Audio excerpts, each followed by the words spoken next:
Hello दोस्तों, आज मैं बनाने जा रही हूँ छत्तीसगढ़ की फेमस सब्जी राहेर का बटकर। इसको भाटा और टमाटर डाल के बनाते हैं, बहुत टेस्टी लगता है। ये मेरे घर में फला था राहेर, लेकिन मैं बाज़ार से भी मंगाई हूँ, तब हुआ है, इतना नहीं हुआ। चलो बनाते हैं फिर छत्तीसगढ़ी साग राहेर के बटकर। इसको अच्छे से छील लेंगे। छीलने के बाद ऐसे बीज निकलेगा।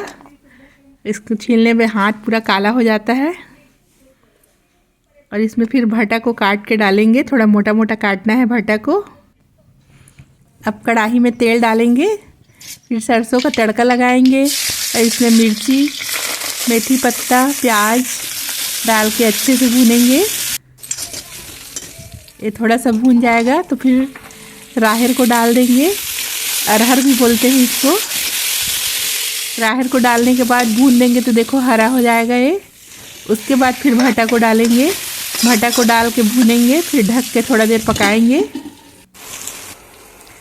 अब इसमें बेसिक मसाला, नमक, हल्दी, मिर्च पाउडर, धनिया पाउडर, बस इतना ही डालना है। इसको डालने के बाद भी 5 मिनट भूनेंगे।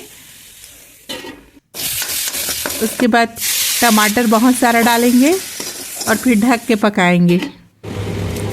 ये फर वाला धनिया और लहसुन है, इसको पीस लेंगे।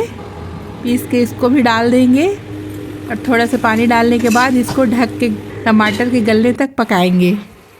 देखो टमाटर पूरा गल गया है। फिर पानी डालेंगे, पानी डाल के फिर इसको ढक के पकाएंगे। थोड़ी देर में टेस्टी सब्जी बन के तैयार हो जाता है। देखो इसका रस कितना गाढ़ा है।